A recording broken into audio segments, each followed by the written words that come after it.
Yeah, it gives me great pleasure to introduce my listeners today to LeBrock. We've got Michael and we've got Shaun. Welcome. Thanks, man. Thanks for having us on. Thank you very much. Absolutely my pleasure. As I said before I hit record, big fans over this side. Having a relationship that I do have with Fixed, I get like access to all their music and stuff like that. So, like I said, my wife's been very much utilizing that with your material. Multiple albums. More wives the better. Housewives' favorite, I think, isn't it? But yeah, we're here to talk about your new EP, which is out on the 11th. It's called Gone. And you've released 2 tracks already for it. You've got Running Wild and Can't Breathe. They're currently the 2 available for people to go off. There's a third. There's a third. Yeah. See Me is also available. So it was Running Wild, See Me, and then Can't Breathe. Yeah, that's yeah. We have to Fix like to bring everything out as singles, so it's nice to. Oh, no, and there's one other as well. Chemistry. And another one. Yeah, there's 4. Yeah. So we released every song off them as a single. So there's 4. From once, you got 1 more left for Friday. Yeah. It's the way of the world, I think, now, isn't it? Streaming. So there seems to be everything released as singles. And then Can't Breathe was dropped with the pre-order for the EP. Okay. Yeah. All right. Because I only saw because I use Apple Music as my sort of choice of and I was just checking on there because I got sent the EP, so I have it on my system, but I only showed me those two tracks that were live for it. But I'll have to speak to Fix about that one. Wow, we're gonna get Tim Cook on the phone. But speaking of the way like Fixed release stuff, is that something that's that you do you like that approach, in as much as, like, you know, they do like to release things every week, like singles every week? They do release albums and EPs. Obviously, you're releasing an EP on Friday, but what's your sort of preferred?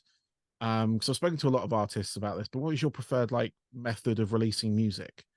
Like, do you like releasing albums, or? I think originally we wanted to sort of go the old school way of, you know, a few singles and then drop an album. And that was our original approach. Very soon after, so an album's ready and we're just dropping the songs off it, and it's like it's ready. But I think we've changed the approach to that now. I mean, the way the streaming world seems to be going now is that there's obviously more return from releasing singles. They obviously get playlisted. They hit on Spotify. You have a thing called Release Radar, which hits Release Radar with singles. And it just seems to be a bit more return for your investment, like, in that sense. So I think I'm sort of leaning towards, I like the idea of dropping lots of singles now. I was totally against it to begin with. Completely against it. We butted heads over that with certain people with Fuse, because we wanted to hold back some tracks and not release too many as singles.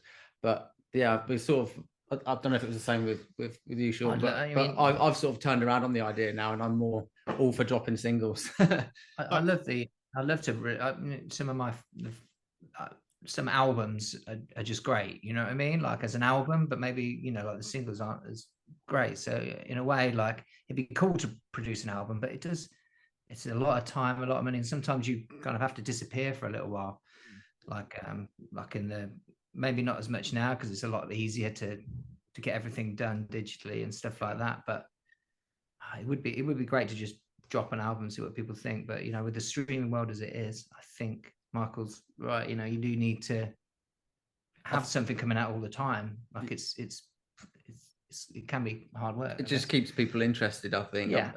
Short attention spans these days, so you know, dropping a single every month, or you know, it's, I think the new Sleep Token, well, the last, wasn't it one of their albums, they dropped every song as a single.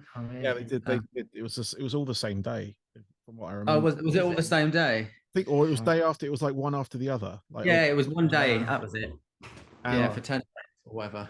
And I got, because I get their like promo emails and stuff, but I kept getting like multiple emails. They've dropped another song. They've dropped another song. They've dropped another song. I'm not going to complain because I love it, but it was like, it's certainly a way to do it. And no, I was just curious because, like I said, I've spoken to a lot of artists, some like well-established artists and new artists, and the way people are sort of looking are releasing you know, tracks per week or tracks every other week, in order to stay in, I guess, I don't know, stay in the loop. I suppose for some artists, it's important that they kind of, you know, with the playlist system as well, you could be on it one week off the next. Occasionally, I have seen some artists do the slow burn with one song, and it's kind of continuously going, but that's incredibly rare now. That's sort of the old school way of doing it. Yeah, it's got to be a big, you know, obviously there is going to be the case where someone just brings out just an amazing track, and then you can drop an album, I guess, in that way. But yeah, attention spans. Yeah, I think it's to stay in the loop now. There's so much competition out there. Well, I mean, there always has been. Now there's the access to release and stuff. You don't need a record label anymore. You know, for a lot of people, you can release music on your own. And the sheer amount of competition there is to stay relevant all the time, it seems the best option is to drop singles or new material as often as possible. New singles, remixes, etc. Obviously with Fixed you get access to that kind of that world in you know, with that kind of, like, you know, the ability to, or have a lot of remixes on hand, if you will, at that point, with Clayton and whatnot there. But I mean, I was just like, I've jumped forward a few questions I was going to ask you, but I jumped to that one because I was just interested to see how you're doing that. But what I want to do, because there's going to be some people, because I normally have a lot of like the heavier bands on and stuff like that, they may not have heard of LeBrock. Okay. I'd like to get your origin story if possible. You know, you can brief it up as much as you like, or we can eke it out as much as you like. But I just want to know, like, where you guys come from, and you know, what inspired you to make this sort of style of music. Cool. Well, Shaun and I have known each other for a long time. Like, we're both from Peterborough. Shaun's been in bands his whole life. Like, I've been in bands for most of my life as well. Cool. And we've always, you know, we've been friends and we've known each other for a long time, but we've never made music together. And Shaun's done a lot of promoting, and we used to discuss. He'd put my band on sometimes. You know, he'd drive my band to awful gigs, to empty venues. What was it, the Cavern? The Cavern. I want to play the Cavern. Play the Cavern. No one there. No one cared. Ghosted on. But we've always been around each other, and we've always, you know, loved music. And Shaun knows Tony Kim from Dance of the Dead. And so he was in a band called I got a chance to be in a band in Los Angeles for a bit, like kind of a punk rock band. You know, I'm very much into punk rock. That's where I come from. That got me into music, really. And Tony joined the band for a little bit. I don't know if you've heard of Dance with the Dead, but I have, yes. One of the bigger synthwave, shred wave, I guess, artists. And he showed me this band he was just starting, and Dance with the Dead. And I was like, wow, I could do this. And then I remember Michael was doing some kind of stuff similar to this for commercials and stuff like that. So, and then I just said, let's get drunk and write some music. And we did. And we did. It was just, to be fair, it was never something we took seriously. We just like, let's just write some music together, you know, and see what happens. And it just started off as instrumentals to start with. And that's why we called it LeBrock, because we just thought of a random 80s, like, random 80s kind of reference. Words. I love Weird Science. Everyone likes Kelly LeBrock, and you know that is what it's after.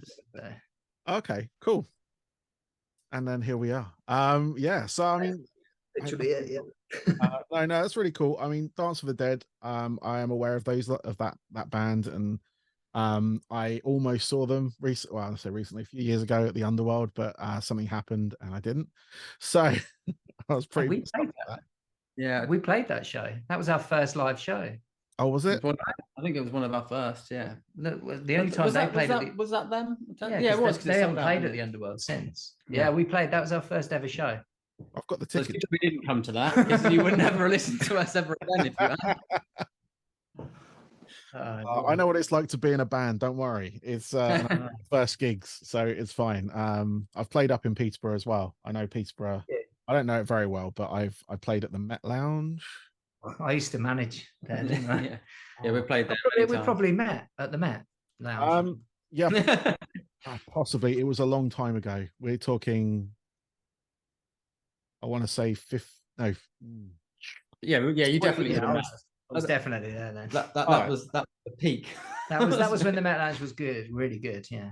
Really my band was supporting 1 Minute Silence. Oh, they didn't play, did they? Is that the big gig where they? Yeah, it was they split up. That gig.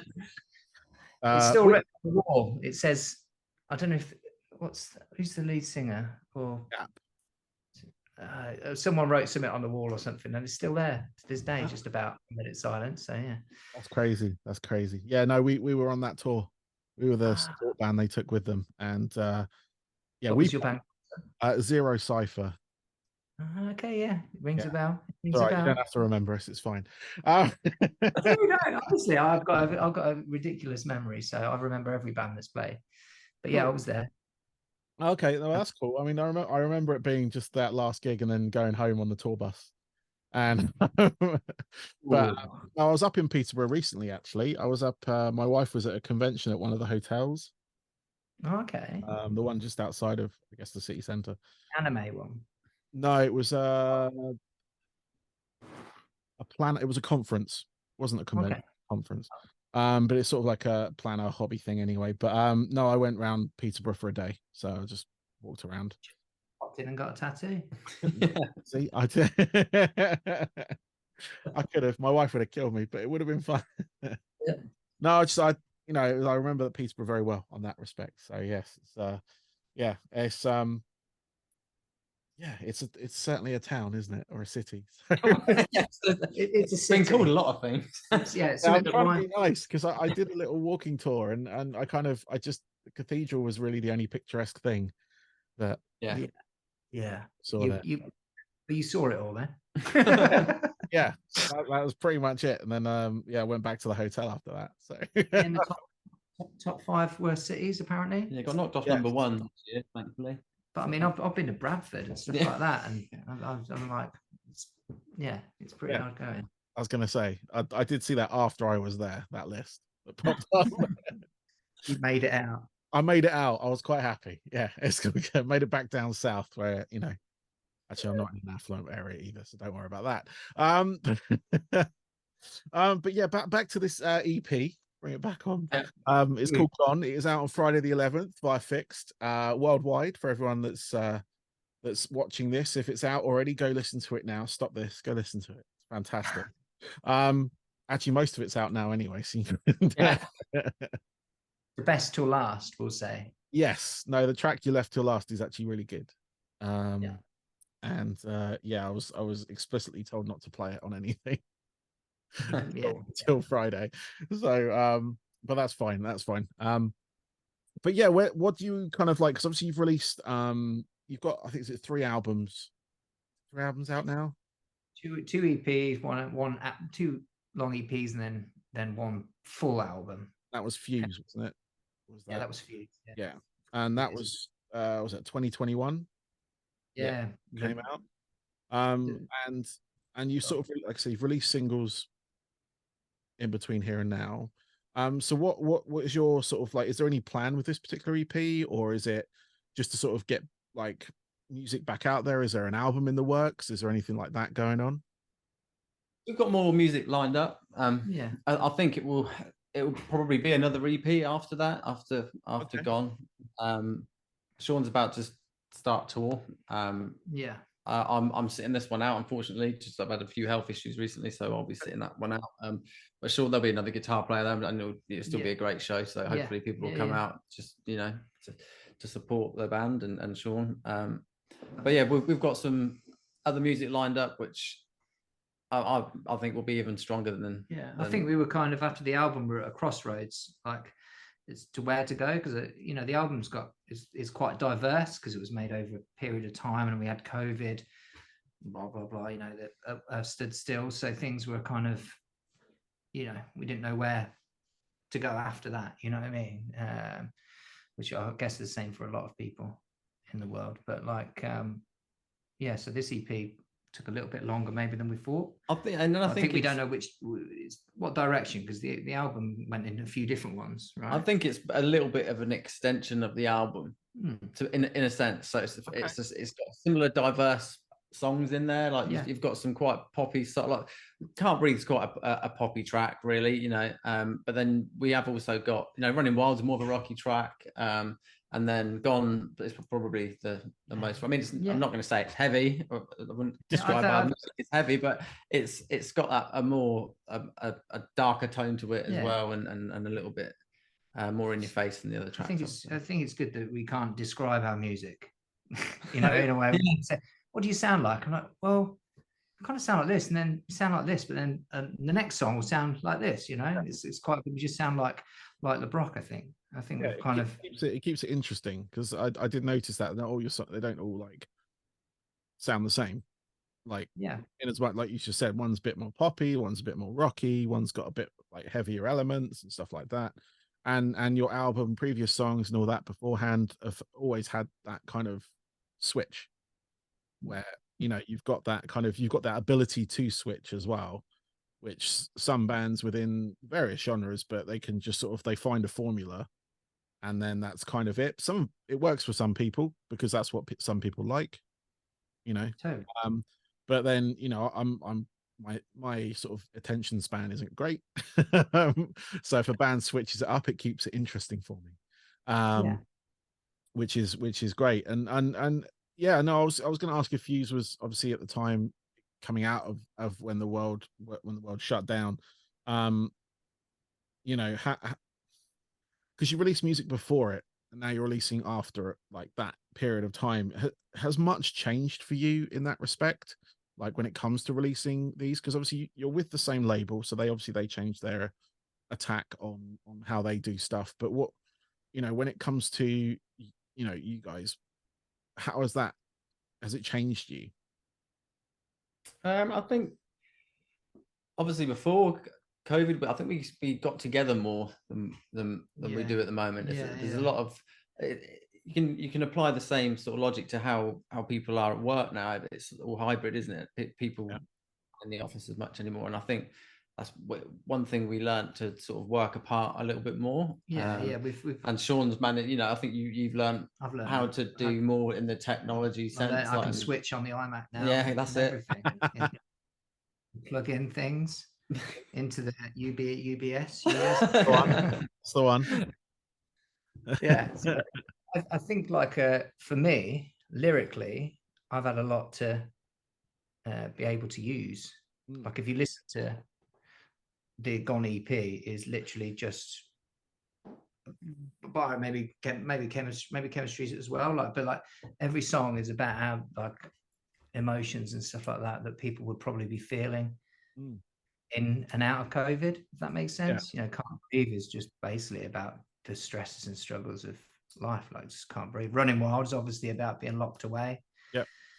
Chemistry is about being able to have chemistry with someone else, you know what I mean? Whereas we can't, or we couldn't during lockdown. See Me is probably the only one that isn't really about anything. No, I can see it is about something. It's more of that's the only one that's kind of personal. I don't really like personal songs, but like you know, the rest of them are kind of about COVID and stuff like that, really, you know, when you think about it. So for me, it's given me a lot more ammo, if that makes sense, for lyrics. And you'll see from Gone, when everyone else listens to Gone, you listen to those lyrics and just apply it to what's happened in the last 3 years. Yeah. Makes sense. Cool.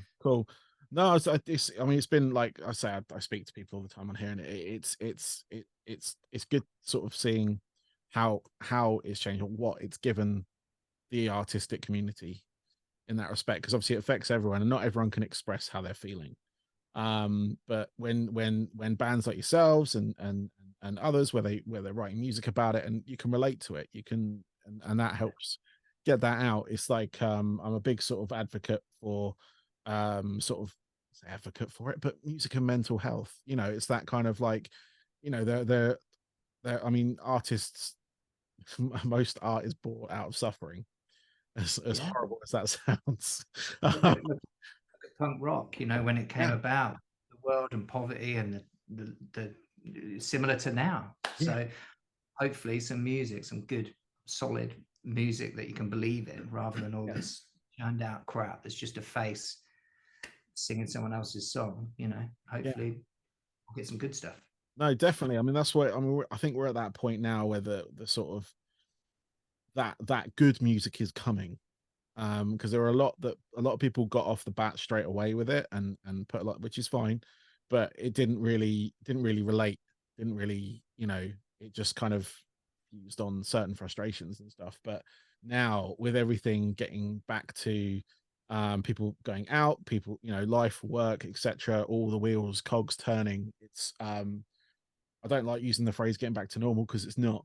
But you know, like you say, with that kind of like coming out of the sort of like like poverty and all the sort of political and other strains that are causing people a lot of like stress and things like that, like I'm hoping we'll see a lot of good art come out of this that can inspire people and you know, and it's just sort of like it did before, like you said, with the punk rock movement and stuff like that.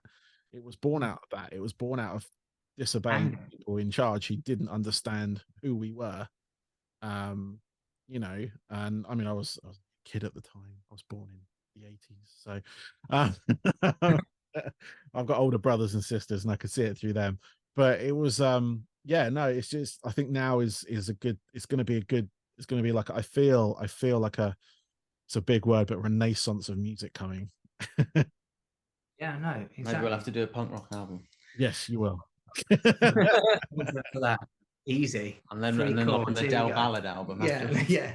But yeah, it definitely, like during lockdown, we did like a kind of a show every Friday just to help. It seemed to like help a lot of people, like doing DJing, playing some synthwave, playing our new stuff that was coming out at the time. Yeah, we did that Friday through like lockdown, and we raised some money for like suicide awareness because a few people who I knew on this had, you know, obviously just given up. So it's definitely, I think music can definitely save, you know. I mean, hopefully this EP reach out to a few people as well, you know. Definitely. No, I was going to say during lockdown, I did a few DJ sets myself during lockdown and stuff like online, and because I usually DJ a nightclub, like a rock club, and yeah, we figured out the technology. That's why this. It took me a while, I tell you. I did a few shows with no sound on. That was brilliant. That was until someone told me. I mean, I just had a couple of drinks. I didn't realize, but yeah. Silent movie hour, you see. Cool. Well, I've got a couple of questions left for you guys, if that's all right. I was just going to ask you about your forthcoming gigs, which you said you've got coming up. I think I'm going to try and get to Oslo in Hackney. Was it? Yeah, Oslo. Yeah. Sorry. Yeah, Oslo. I'm going there. But yeah, that'd be great. Yeah, let us know. Coming down with. Yeah, I think there's an email about that. Oh yeah. There is. Cool. There is. I went through thingy already. But no, I should be coming to that. Does your wife come in? Yes. Yeah, she's the one that actually saw the gig listing. So I was like, she kind of looked at me going, you got people you know at Fixed, right? So, but yeah, we can travel into London. We're not too we're not too far from London, but it's yeah, we're gonna come into London that night. Come see you guys.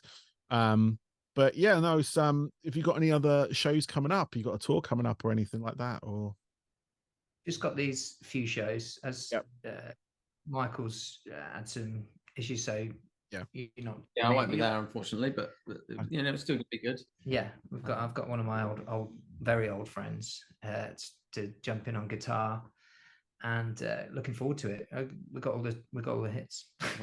So it's where's the Holland show? We'll play Paris on Saturday. Yeah, and then following Saturday we're in the Netherlands at Den Bosch for a Stranger Things inspired Upside Down night. Oh wow! Which we'll see. Yeah, that should be fun. And then I think we play Glasgow the following Saturday, Classic Grand.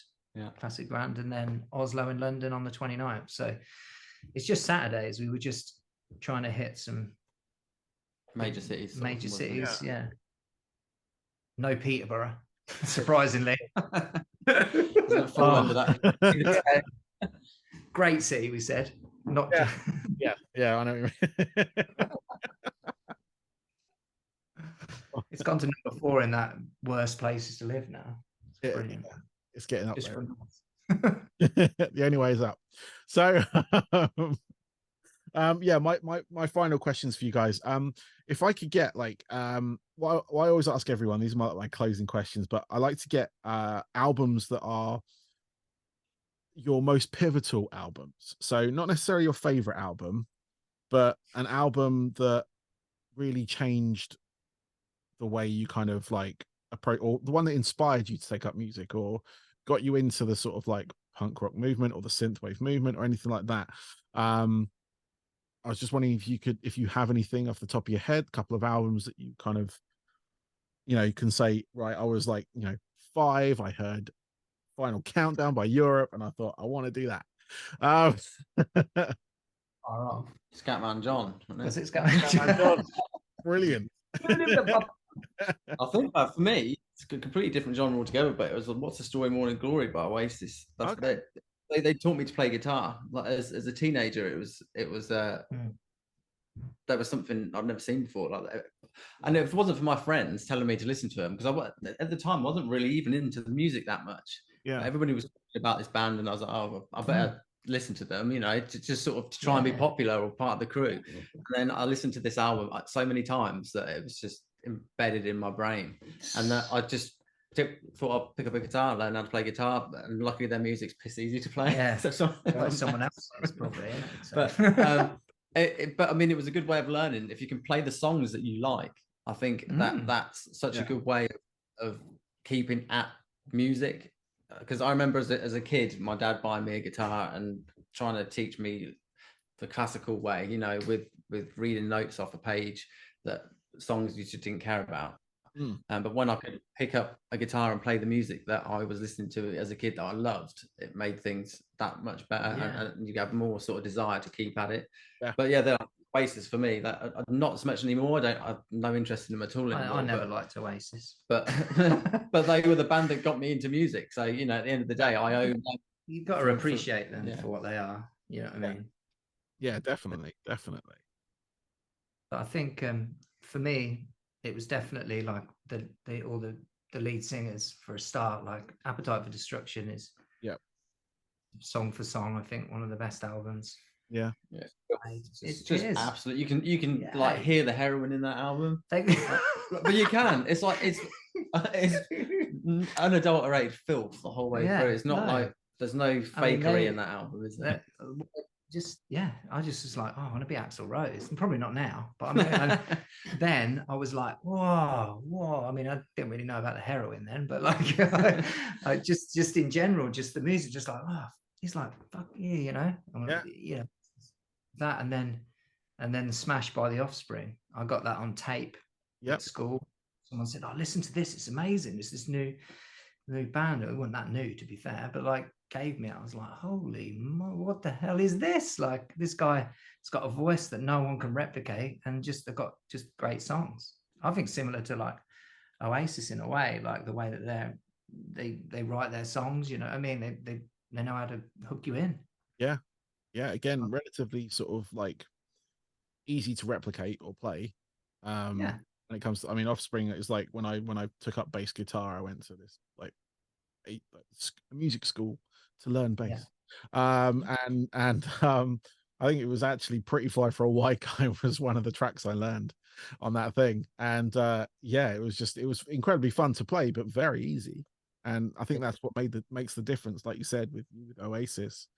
But it makes that difference where you can actually play these songs. 100%. So love that. Just our songs are quite reasonably vague. There's nothing complicated about any of my songs. Oasis taught me music, man. What do you expect? I was going to say, but definitely, you don't need to. You don't need the. It's about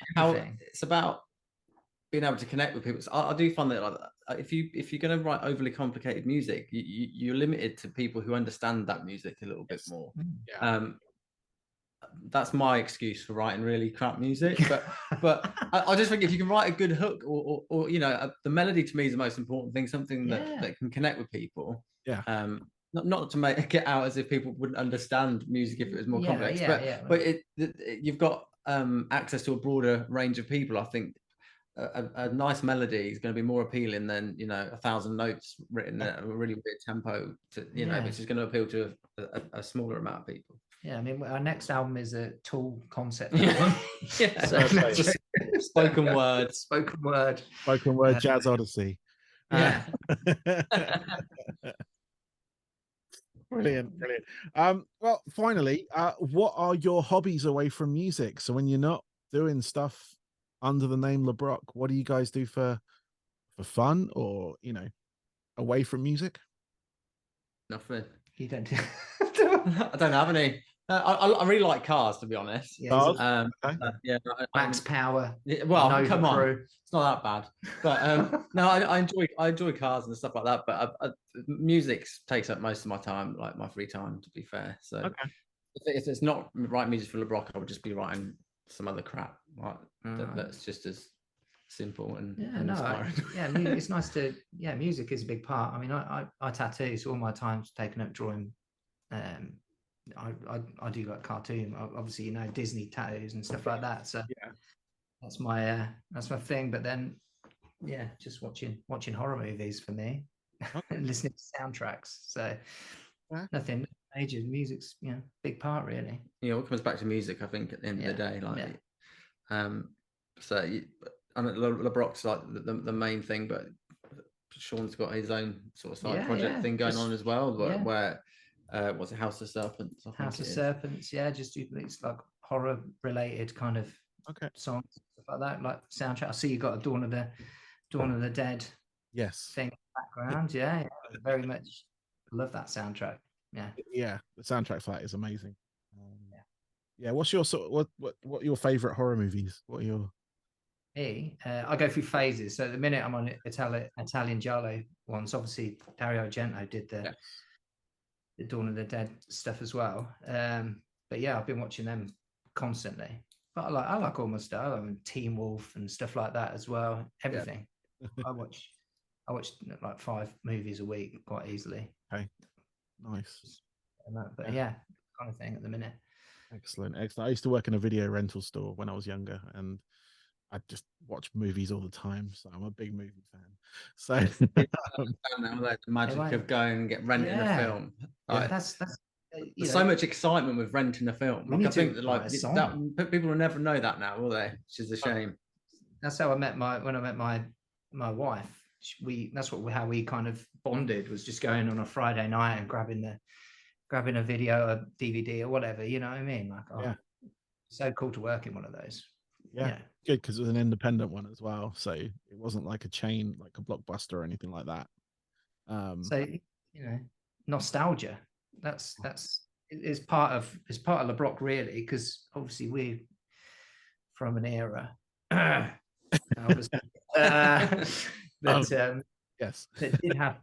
you did have to go and do something. It wasn't spoon-fed. Everything's very easy. It's fast food entertainment now, isn't it? Whereas just in general, but life, everything is easy. You don't have to even get up and turn your light switch on anymore. It's things are too easy, and just doing stuff like that, just the nostalgia of that kind of helps us write like stuff, I think, as well, when we look back, looking back at the sounds and the things like that, it's quite, gives us good ammo.